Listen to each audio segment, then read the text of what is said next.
Hi everyone, my name is Rakan Zahrani, and today I'm going to talk about the use of composites in increasing crushworthiness of cars.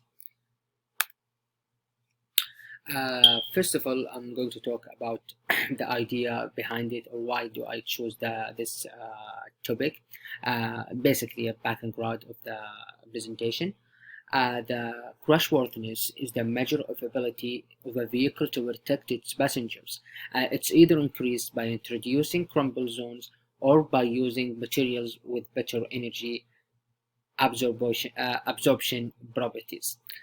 The use of composite materials is one of the new ways in which the vehicle crashworthiness can be increased. There are certain properties that composites provide that other materials cannot. The composite is way better than a lot of materials in this this problem, this idea. The best example is the use of composite shells in Formula One cars in order to make them more safe. So we the the car factories, they use it before and it worked in other places, so why we don't use it in like real life or in our streets. Statistically, the use of composite shell in them reduce the mortality rate from 1 in 40 crashes to 1 in 250 to now practically zero. That's really good numbers, and it's gonna help a lot in our reality. So in this presentation, we will be looking at the microstructure of these composite materials and how they are processed to be able to sustain such higher amount of force without transferring it to the passenger. That's the whole idea of the composites, is to take the head without transfer the head to the passengers, so everyone in the car stay safe. Now I'm going to move to processing of the materials. There are two basic categories of composite materials being used in the vehicles. They're either a glass-based or a carbon-based composites. There are some factors that affect the vehicle's crashworthiness when it comes to composites, and they are the matrix and fiber materials, structure, manufacturing technology, geometry, and trigger mechanisms. They are really important in to form this composites. The other point is that matrix being used is either epoxy or PEEK. They are often produced by cast polymer molding, so they retain most of their strength. And also the composite being used in vehicles to improve their crashworthiness are processed to have as good as a fiber matrix interface for a maximum strength and energy absorption. A fiber matrix interface are really good, so we are trying to have at least as good as it, or as strength as they have. And now I'm going to talk about the microstructure of these materials, or of these composites. So when it comes to microstructure of composites, there are four main ones being used to increase vehicle crushworthiness. They are unidirectional, fabric, winding, and woven.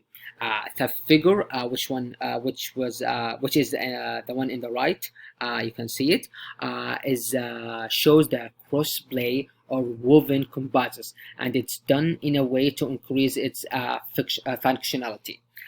The one in the left corner, like the left corner, is the other one is showing the unidirectional composite, and here the darker lines are either a carbon or a glass, while the epoxy is between them, which is the white space. And now I'm going to talk about the material properties. The composite being used in the manufacturing of car and car frame have different properties depending on their use.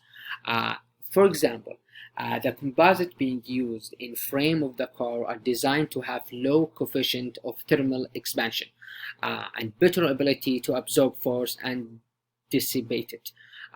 That's mean. So we know that's the main purpose of these composites, and the composite being used as axles and in other parts of the car have high strength with low density, and they are extremely good at resisting fatigue and creep. And these are the parts we use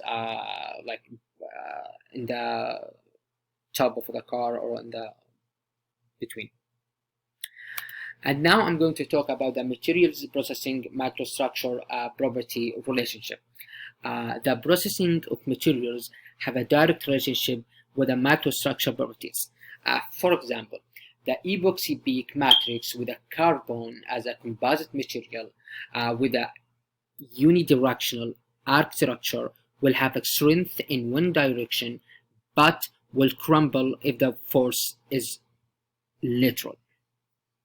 The other one is polyester glass on a unidirectional composite. Will have excellent shape, retention even under high loads. The last one is the epoxy matrix with a wave pattern and will have generally good strength, but it will be denser and will weigh way more. These are my references, and that's all I have. Thank you so much, and goodbye.